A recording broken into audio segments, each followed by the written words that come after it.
Halo anak-anak, selamat pagi. Bagaimana kabar kalian hari ini? Ibu harap kalian tetap dalam keadaan sehat ya, dan tetap bersemangat belajar dari rumah. Kali ini kita akan belajar bersama tentang organ pencernaan. Tetapi sebelum belajar, jangan lupa untuk berdoa dan sarapan ya anak-anak. Submateri yang akan kita bahas yang pertama adalah tentang bagian-bagian organ pencernaan manusia. Nah, terdapat 7 alat pencernaan manusia yang sangat penting. Yang pertama adalah mulut, kedua kerongkongan, yang ketiga lambung, yang keempat usus halus, yang kelima usus besar, yang keenam rektum, dan yang ketujuh adalah anus.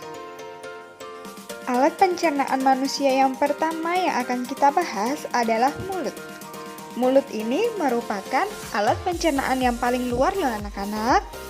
Dan mulut ini memiliki fungsi sebagai tempat masuknya makanan ke saluran pencernaan. Di dalam mulut juga terdapat alat pencernaan pendukung lainnya, yaitu lidah, kelenjar ludah, dan gigi. Anak-anak, lidah berfungsi sebagai organ pengecap atau perasa. Jadi, lidah bisa merasakan rasa manis, rasa asam, rasa pahit, dan rasa asin. Kalian bisa melihat bagian-bagian sesuai gambar yang Bu Rati tampilkan. Selanjutnya, ada kelenjar ludah. Kelenjar ludah ini berfungsi untuk menghasilkan ludah yang mengandung enzim petialin. Nah, enzim petialin ini berguna untuk memecah zat tepung menjadi zat gula.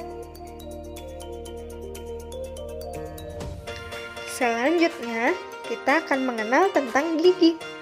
Gigi secara umum berfungsi untuk menghancurkan makanan. Tetapi gigi juga memiliki 3 fungsi spesifik berdasarkan jenisnya. Yang pertama ada gigi taring, yaitu gigi yang berfungsi untuk mengoyak makanan. Jenis yang kedua adalah gigi seri, yaitu gigi yang berfungsi untuk memotong makanan. Dan jenis yang ketiga ada gigi geraham, yaitu gigi yang berfungsi untuk menggiling makanan. Bagian alat pencernaan selanjutnya adalah kerongkongan. Kerongkongan berfungsi untuk menghubungkan antara mulut dan lambung. Di dalam kerongkongan terjadi gerak peristaltik. Apa ya gerak peristaltik itu? Nah, bisa diperhatikan dalam gambar berikut. Gerak peristaltik adalah gerak mendorong makanan dari mulut ke lambung. Nah, anak-anak, setelah makanan melewati kerongkongan, maka makanan akan masuk ke alat pencernaan yang disebut dengan lambung. Di dalam lambung terjadi proses pengasaman makanan dan terjadi proses pembunuhan kuman-kuman yang terdapat dalam makanan tersebut.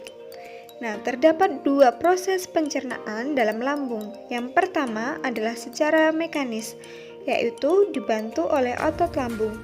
Dan proses pencernaan yang kedua adalah pencernaan kimiawi, yaitu dengan bantuan enzim pepsin dan enzim renin.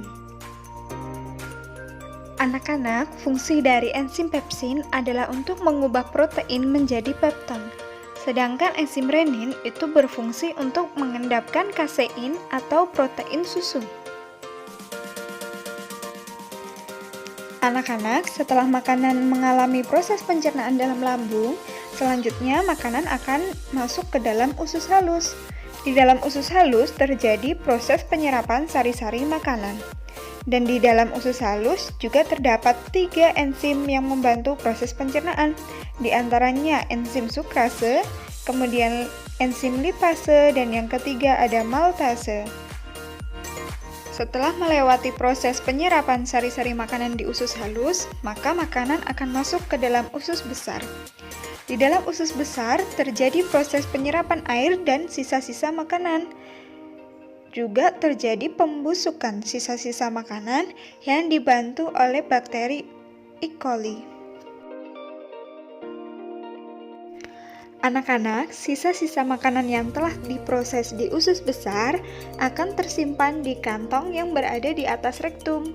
Nah, ketika sisa-sisa makanan ini atau kotoran ini masuk ke dalam rektum, maka muncullah keinginan kita untuk buang air besar. Alat pencernaan yang terakhir adalah anus. Anus merupakan alat pencernaan yang paling luar, dan anus ini berfungsi sebagai jalan keluarnya kotoran.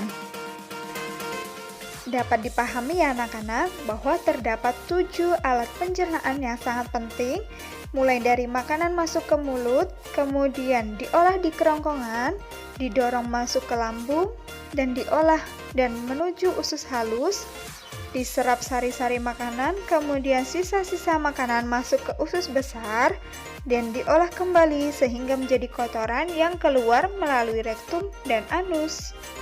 Demikian materi yang bisa Ibu sampaikan. Jika anak-anak merasa kesulitan, boleh bertanya ke Bu Ratri dan Bu Esther.